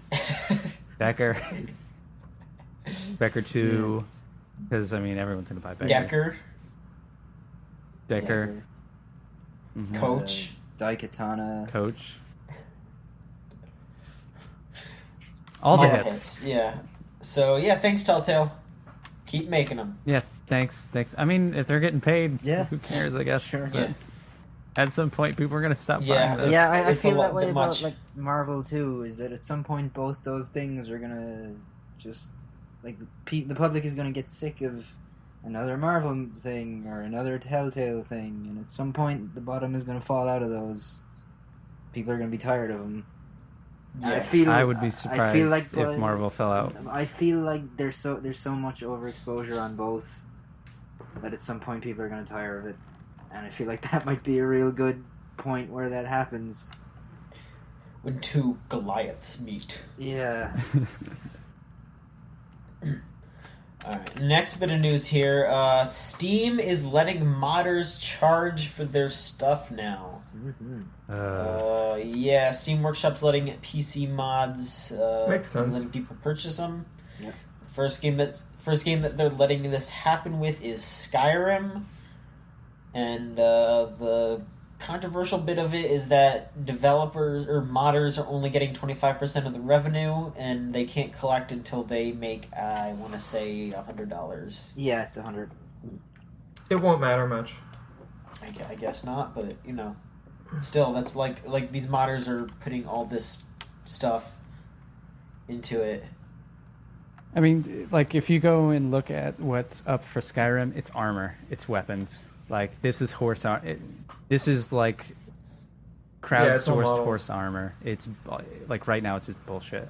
Like, this is the dumbest. Like, it would be great if somebody... Well, hold on. It would be great if somebody... Hear me out. It'd be great for people who do for total conversions. It'd be great for people who, like, put in, like, actual, like, big content. And, like, don't get me wrong, the armor and the weapons that are being sold look great. Like, they look cool. But, like, giving them only 25%, that's not a lot. That's not ownership of their, you know, of what they're making. You know, it's a good idea. I think it's terribly executed, and I'm just waiting for, like, the clean skin mod to be $5 and just this literally be porn. It's just like, oh, they're selling porn in Skyrim. Like, I don't want any of that. I think it's a great idea. I'm just scared of what actual people are going to do with it. Skyrim Nexus already basically runs the Skyrim modding scene. Steam Workshop has not much of the good content. Mm-hmm. And when there is stuff on Steam Workshop, it's usually aped from Skyrim Nexus. And so until Skyrim Nexus implements it, there won't be wholesale adoption. Well, also, there's no DRM on... Yeah, there's no copy protection of any real sort on these mods. Because, like, the way Skyrim mods are distributed is, like, there's an ESN, there's an ESP, Sure. and you can basically just drag and that's drop it something into they're a adding folder. is you can do a DMCA. I think that's the whatever acronym. You can actually file that. So if there is something that copyright infringes, you can file that and say, this is mine, and have it pulled down. How many fucking users are really going to do that? And then all that'll happen Well, is no, Skyrim this will happen. Nexus This is take the it Steam down. Workshop stuff. I mean... And it's like, sure, this... Oh, so you can DMCA the uploader Yes, trying to get money? if you say, this is my content, or I have this copyrighted material, then you can say, take this down, this is mine. Okay, that's not really what I was talking about. I was talking about how what's going to happen is this paid content on Steam Workshop is just going to get re-uploaded to Skyrim Nexus where all the mods are anyways, and then people will just download it for free like they were going to do anyways. I'll be interested in seeing it like stuff like Black Mesa sold, but for something where the mods are like really small and modular like Skyrim, I don't see there being a market. Yeah. I mean, I think Steam is just doing this so that they can get a little bit of cash. Yeah. Like, it's just another cash revenue. Like, it's not going to be just a Skyrim thing. Like, they already do it with TF2 and Dota. Like, it is just a cash grab, and it's kind of shitty because this won't actually benefit the people it should benefit. And that's, like... Because if you're an actual modder, like, you're producing really good content... Well, no, like, I can think of mods that would benefit if they were sold. For sure. Like, think of, Sky UI? I don't know any Skyrim mods. Oh. So there's a mod that maybe like 70-80% of PC Skyrim users use. I'm pulling numbers out my ass, but it's like the most downloaded mod with millions and millions of like downloads. And it's called Sky UI. And what it is it changes the Skyrim interface from what's basically a console port to be more PC friendly. And it has like all sorts of other great features. If they sold that for like $1 and they were getting, say, 25 cents on a sale, they have made like $400,000 or But would $500,000. people buy it, or would somebody just go make it for free, and then that guy would just get all the downloads? Like, it's still the Wild West, and I agree. I wish talented modders could use this and make money, and maybe some will, but this just seems rife for abuse. And like, if I go into Steam Workshop and I go to the paid stuff and I just see like sexy bikini lady models, $2, I'm just gonna be like, well, never going back in there. And that's kind of what half of Skyrim mods already are. So A lot of them I are. would say half. There's maybe a quarter. there's plenty of them. Smooth faces. No. yeah, smooth, clean skin. Alright, well, we have our last bit of news here, and this one is the John Machonsky special, Uh-oh. the Smash Bros. News of the Week. Oh, Oh, God. wait, you forgot Did one. we do the Steam? What? Did we? What did I miss? Yeah, we forgot one. The Steam chat What? one. That's with not the the one I fishing? was thinking of. When he said the John Machonsky special. I assumed you meant everyone was taking off their pants. Okay, No. My skirt will stay on. Yes, thank John, you. take off your no, pants. John. I'm staying fully clothed. Take off your pants, John's John. not wearing pants. So which one did we skip? Yeah, what the fuck are you all talking about? We're just- Your favorite game of last year. Oh, Jesus Christ. Take off your pants. Alright, you really want me to fucking talk about this shit? Yeah. No, don't give that press. No. They'll never know. No, not, you know what? Niall has forced my hand. No, you know what? They're fucking... Make Niall talk about No, it. John has to talk about it. It's John's thing. It's not my... John. They're fucking they're porting Witch in the Hundred Night to the fucking PS4, as if human beings actually want to play that fucking game. Maybe I should play it this time. They're putting it on another console and they're making you play as the fucking witch, so you can go around and I guess call women sluts all over the place, just fucking cast spells and be like, oh, sex is bad. Oh. And she's like fucking shitting everywhere, and it's the worst. It's the worst. Fuck that game, and fuck everything about it. I'm sorry. No, I'm not sorry. It fucking sucked. Who gives a shit? Perfect Jesus news story. Christ. Who the fuck? When the fuck are they porting that to PS4? Who the fuck? Why not something good like Yeah, this well, guy? That is Yeah. getting a PS4 release, though. This guy at 5 is, yeah. Yeah, it is actually. PS4 exclusive. But like, why not I don't like this know. guy at 3? They put 4 on Vita. Yeah. I played a little bit of that. It was okay. It's like okay. this It's a little too overwhelming for me, but they're well made. I appreciate them for what they are, but they're a little too much for me. All right, and then I guess because you brought it up, Lauren, I'll just mention because we were talking about Steam. They're making it harder for fishers to use Steam because you have to you have to spend at least $5 in the Steam store before you're able to contact other players and send friend requests now. Well, that actually hurts people in some other kinda. ways. Like if you buy your dad a Steam game for Christmas, or like if you buy someone who's their first account, then those gifted games don't count for the unlock. Spend $5. Yeah, I mean, it's I either. mean, yeah, it's but either that or not everyone has $5 to yeah. spare. It's either that or have fishers. Like, I'd rather have like new users not be able to talk. I mean, I don't say it's a bad idea, but it still sucks for some edge case Yeah. people. Well, but unfortunately, like that's how a lot of things work. Yeah. It's like just edge case sometimes gets screwed over because it's better than that. That's better than everyone getting scammed. I still think we need to think about how this affects lower income people. That does suck. That sucks. And low income is not an edge case in society anymore. I'm not saying like it's like, but it's either that or people get scammed. Like I wish Steam could find a different way, and I hope they do. But I bet they don't care now. Yeah. But now it's like, oh, we fixed it. I mean that's pretty much how Steam does everything with everyone. They're just like, oh, we're done. Yeah. See ya. We're done. That's Valve for you. Yeah, because if you don't have I don't think Valve is being a very good steward of that. Like if you don't have a credit card, then how do you spend that $5? You can't even add stuff to your Steam wallet so that you have. I mean, you can go out and buy a Steam card, but those are like $20 or something. So whatever. Yeah, you have to spend more money just to chat. Well, you buy a game with the $5. You don't like just spend it on Steam. All right, now here we go. The John Matronsky special. Are you ready? Are you ready? The John Matronsky special. John Matronsky special. This better be good. Listen, okay. This better be like really I good. remembered something. In my excitement from Mortal Kombat X, I didn't talk about. I talked about it last week. But you know what? It's time once again. Is it Mewtwo? Mewtwo watch. So how's Mewtwo? Oh, he's perfect. She? It's Guy Mewtwo in Smash 4. No, Mewtwo's technically genderless. Okay, then I you guess want to use they, a pronoun, you have it? to use they. They. All right. Don't use it. It is rude. It's fake. It's not real. Use they. It's cartoon. Okay. It's cartoon. Sure. I know, Mewtwo. but if we're going to... Okay, I know. I'll try to be respectful. Mewtwo is incredible.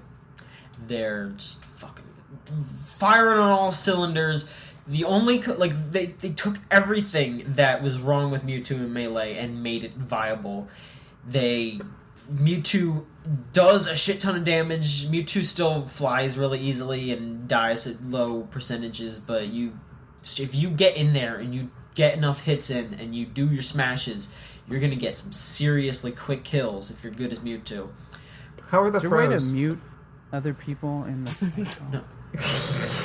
Silence your face. John. What? Does Mewtwo still have that ridiculously powerful up throw? Yes. Okay. Yes. Because being able to kill off a throw is kind of what made Mewtwo. Yeah. Mewtwo still has their great throws. Mewtwo's my only two complaints, the things that they changed for Mewtwo. The Shadow Ball doesn't hurt while you're charging it anymore.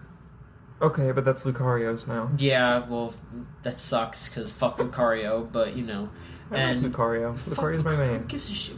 Lauren, your main sucks. And then, Fight me okay, sure. in Brawl, which is the one I know how to play. Brawl doesn't have online anymore. Oh yeah, it doesn't. It doesn't. And Play me Go. Sure. We'll figure something out. We'll figure it out somehow. And two, Mewtwo's forward air is it has like 2 frames of a hitbox now. It has like no hitbox, so it's almost impossible to land. And that really sucks because in Melee, Mewtwo's forward air, it's my favorite move in any fighting game ever, and now I can barely use it anymore. Just use your back air. I use all kinds of moves now as Mewtwo. I'm good as Mewtwo already. It's been a week and I've done good. How's the stun move? Better, way better. Okay. Yeah. Is it a lot easier to land? Uh-huh. As long as they're Okay. facing towards you and, like, they're in a specific amount of space, then you get it. Okay. Yeah. Pretty much all of Mewtwo's moves are viable now. They fixed Okay. Mewtwo a whole lot. And they nerfed is the Diddy Kong, teleport too. fun? What? Is the teleport fun? Yes. Okay. Of course. Can you still teleport in? Can you teleport in place? Yes. I'm sorry, I have the hiccups. Yes, it's okay. Yes. Okay. Oh god, I got a stuffy nose. Hang on. Okay. But no, yeah, they fixed Mewtwo up and they've made Diddy Kong not the best anymore. The other bit of news, the big news, the big news, is some leaks happened Again. Just like, spend an extra second at the stall and you'll be fine. Shh. The Reddit user Shiny Quagsire23. Oh, Yes. That guy. You went into the files of Smash Bros. For 3DS, into the update patch, like the patch notes, he picked apart the patch and found sound files that were labeled for some interesting things. One of them, Like what? One of them was a labeled victory theme for Roy. Mm-hmm. And when the user dug up the files, it was the Fire Emblem entrance, or the Fire Emblem victory theme, so it sounds like Roy from Fire Emblem is coming back. And Shiny Quagsire also found a victory theme and a stage theme from Street Fighter 2, which were labeled Ryu. So there's a really, really good chance that Ryu from Street Fighter is coming to Smash Brothers. Hmm. Yay! Shiny Quagsire also found some files that were for some Kirby songs that seemed to correspond to the Dreamland stage from the N64 game. And that's pretty much all we know so far. So it sounds like we're getting Roy and Ryu as future characters and some new stages that we weren't expecting as well. Like, Ryu's gonna get a stage, it seems, and there's gonna be the N64 Dreamland stage, which is a really good stage. And hopefully there's new stages on the Wii U version, too. That's the big news. Let's move on to the next thing here. Alrighty. Oh, No, that's just me hiccuping. Lauren, can you try to get rid of your hiccups somehow? I don't know how. Hold your someone breath. scare I Lauren. can't. Don't scare Ah! me! I'm not scareable! Don't scare me! My hiccups What's are right behind perfectly you? Oh, okay. God. They're just a natural response. They'll never make another Souls game. Ooh. No, don't say that! All the Neptunia girls are straight! No, that's no. I think you So, have to cheer her. Tumblr user Shoeless asks, what is your preferred weapon in an FPS? I mean, gun. God, I guess I have to answer that, don't Yes. I? It really depends on the game. I mean, when I played Counter-Strike, I definitely preferred the AK to the M4 for what that suggests. Usually, I'll try to go with kind of like an all-range automatic rifle, if that's available, but in a lot of FPSs it isn't. When I play something like Quake, I like setting up like indirect rocket hits a lot. But yeah, mostly I prefer the more general purpose weapons that I can use to like outposition an opponent, whether they're long or short range. Okay. Usually, though, my favorite weapons tend to be like weapons with good hip fire if it's an aim down sight game. Okay. Michael, how about you? What kind of guns do you like? I like all guns. Guns. Give me a gun. Yeah. I don't know, good assault rifles. Fun. Okay. Niall, what do you like? Whatever has the longest range, because I like to just not get into confrontations. So I play that way in pretty much every game. I wanna be able to hit you from farther than you can hit me. Mm-hmm. That's my thing. Yeah, okay. I like automatic weapons, just like machine guns and assault rifles and stuff like that most of the time when I play first-person shooters. Like, even games that have... Like the only shotgun that I use is, like, the Doom shotgun or, like, shit like that. Like, only in those kinds of games will I ever touch a shotgun. Any other game, I'm like, if you put a shotgun near me, I am going to walk away. I will not even look at it. I hate shotguns. Yeah. Yeah, that's pretty much our choices there. Next question, please, Lauren. Alrighty. Tumblr user Siventos asks, "Hey guys, new listener here. I'm having somewhat of a problem lately, and I'm curious if you guys have ever encountered it. I've been really into some games that have somewhat of a focus on multiplayer, like GTA 5 and Monster Hunter 4 Ultimate. Do you guys ever feel like you're missing out on a game's full experience because you have no one to play with regularly, or that none of your friends share your interest in a game? How do you find people to play with?" Oh boy, this is... Okay, so Siventos, I've had your exact problem for a long time, and I'm still in that boat. Yeah. Yep. Yeah. That's... I usually just, play online with anons. For most of my life, I haven't really had a person to do any serious local multiplayer with. I kind of started getting into fighting games at my university, but fighting games are kind of different. Yeah, I'd really love to have a dedicated crew to go running in something like Monster Hunter with, but I just don't. I'm usually pretty decent making friends online, so if it's something like Destiny where there's something like that, it works out, but no, I don't have anyone to play local multiplayer with. Uh-huh. I know that's really sucked, though, when I wanted to play Armored Core multiplayer. Yeah. I love Armored Core games so much, but I have no one to play the local multiplayer with. Yeah, I'm in an even worse boat, because, I don't really get to hang out with too many people at all, really, and, I have some friends online, but most of the time, they don't... We're all shut-ins, basically. Yeah, I guess that's one way to put it. I was trying to be a little nicer about it. Yeah, no, I just mostly play with random people online, because, yeah, I don't know. I don't want to be like, oh, come play with me, because I don't want to be too desperate or anything, or try to attract any. Not trying to say that all y'all are rando weirdos, but I don't know. I don't know all of you. I don't know. I'm scared. John, you're the rando. Yeah. I kind of am. You're right. Yeah.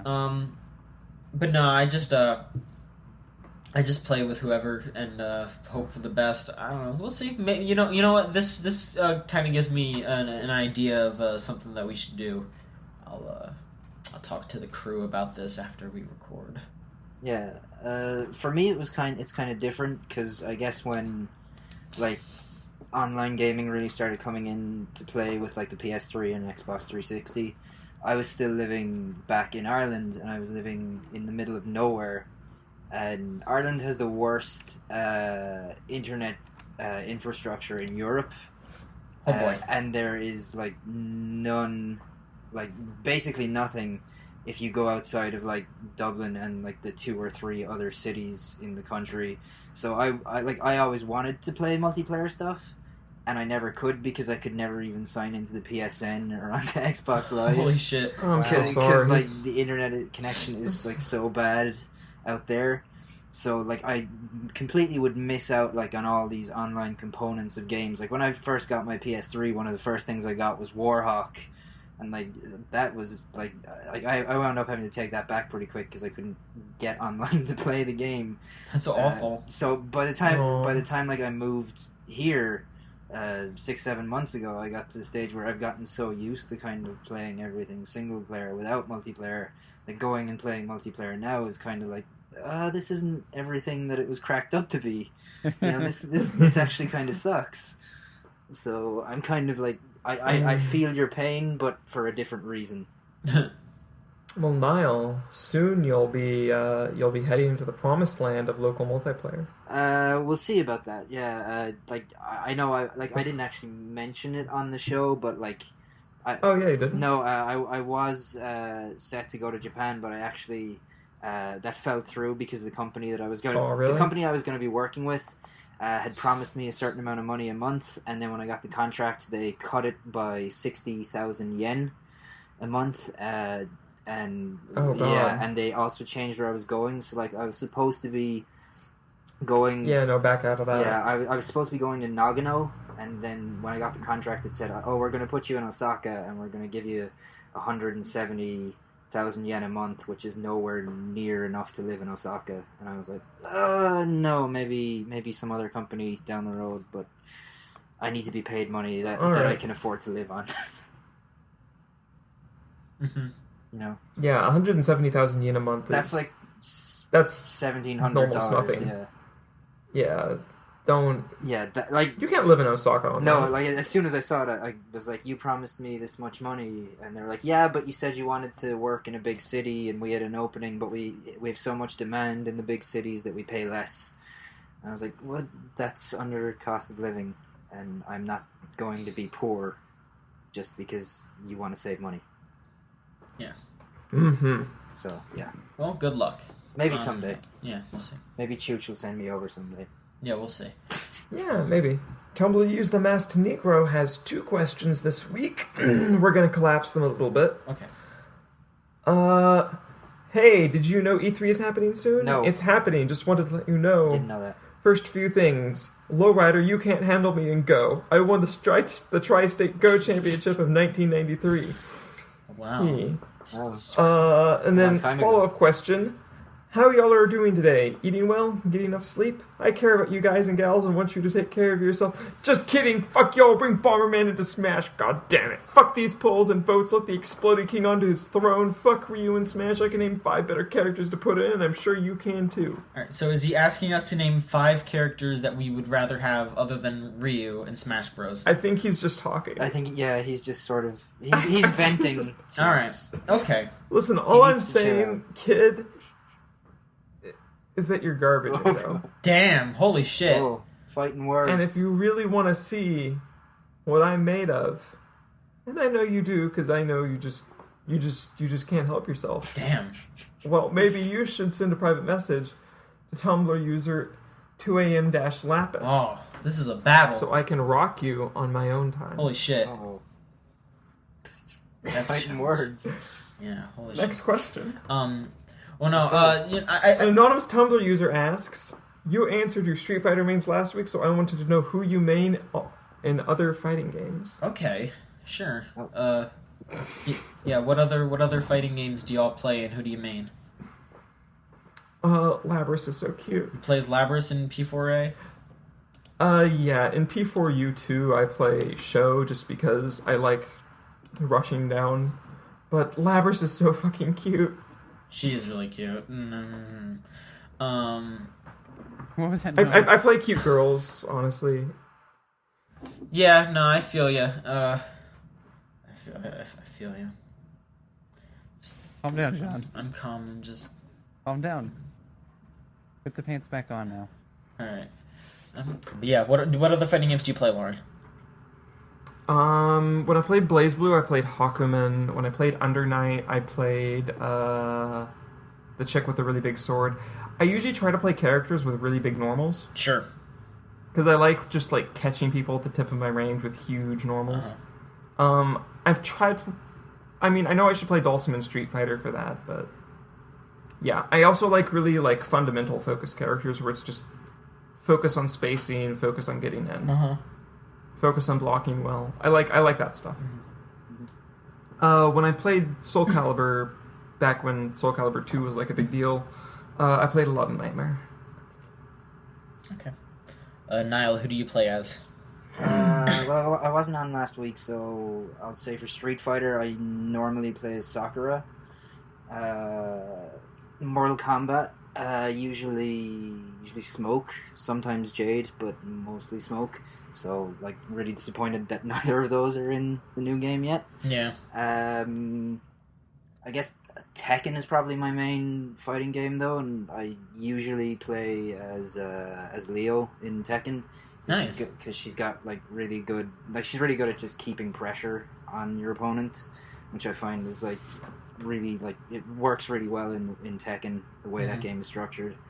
Okay. Virtua Fighter, normally Vanessa is my main. What else? Mew 12 in BlazBlue. Oh god. Yeah, I got You actually play Mew? Yeah, I got pretty good with Mew 12. How? Mew 12 just confuses me. It takes a long time. Like it was just like I was just picking characters at random when I was playing. I was like, oh, I'll just try this character, and found that I actually was pretty good using her. So. And so you just stuck with it. Yeah, and like I don't play that game a ton, but like she's really the only character that I'm anyway decent with when I do play. Okay.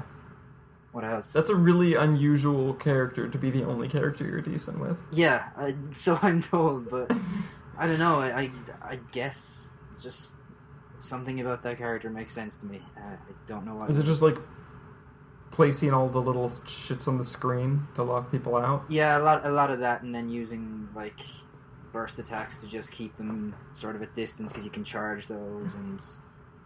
Okay. You know, just like it's trying to keep the other person as far away as possible. So you just zone with her. You'd probably be really good as a Venom in Guilty Gear then. Yeah, you'd probably be a good Venom player. I've never actually played Guilty Gear, so. Well, Venom is a character who can set pool balls up on the screen and then knock them around as projectiles that fly. Oh, okay, cool. Yeah, that sounds similar-ish. And I know they're by the same company, right? So. Yeah, they are. Arc Systems works. What else? Soul Calibur, usually Killick. I'm pretty good with him. Of course. Persona 4 Arena plays Naoto. Mm-hmm. What else? That's all I can think of. I feel like I'm forgetting something. But... I mean, yeah. I don't think either of you play much Smash, and Lauren already said she means Lucario and. When I do play Smash, I usually play as Samus. But okay. I haven't. I have a fair amount of time into Smash. So. Okay. Yeah. All right, Michael, who do you play as in your fighting games? It would be Kirby for Smash. Probably Ryu for Street Fighter because I'm such an expert. Yeah. I forget who I play. I played the nunchuck guy in Soul Calibur. It's been a while since I've played a Soul Calibur game, so I don't remember his name. And that's really pretty much it. I dabble in fighting games, but I don't get like serious about it. I just like playing them. I don't have a main. I just like seeing what they can all do, and then having fun with a couple of them, and then maybe playing with some friends, and that's about it. So okay. So not deep into it. Let's see here. All right, I got a long list because I play a lot of fighting games. All right, so for Persona 4 Arena, I play as Teddy. Okay. Of course, you would. Your son. Yes. I've only ever played Guilty Gear Xrd, but I play as Faust in that. I haven't played Soul Calibur in like any really serious capacity, but I play as Valdo whenever I play Soul Calibur. Like I said, in Mortal Kombat X, I'm not really sure which one yet. I'm kind of leaning towards Johnny Cage, but I've been playing either Johnny or Cassie a lot. What else? In Smash, Smash 64, I play as Captain Falcon. Melee, I play as Mewtwo, and Captain Falcon's like my pocket main. Brawl, I play as Rob, and sometimes Snake. And for Smash 4, it's like Mewtwo and Duck Hunt, and sometimes I'll bring out Lucina or Dr. Mario. What else? What other fighting games should I play? Tatsunoko vs. Capcom, I play as Frank West and what's his name? Joe the Condor. That's my team for that. I'm just looking over my my games over here. What other fighting games do I have? I don't really have any other. Oh, in JoJo's Bizarre Adventure, I play as All-Star Battle. I play as Kosaku Kawajiri. Okay. And that's pretty much my those are my fighting game characters. That's what I can think of. I've never really played too much BlazBlue. I remember like renting BlazBlue, like when I was in middle school, like the first one, and I couldn't wrap my head around it. Oh, I forgot a fighting game. Which one? In Guilty Gear, I play Bridget. Okay. Oh, in Injustice, I play as Deathstroke. Yeah. So, that's all the fighting games I can think of. What? Nothing. Alright. No, there's nothing. Okay. I mean, in Mario Party, my main is Luigi. No. That's a fighting game for It's a Yeah. fighting game because you throw fists at the end of it. Yeah. Yeah. Um, Really, you throw fists like on turn 2 yeah. because you're still playing the Aw. fucking Mario Party. yeah. It's 20 minutes and we just got the turn 2.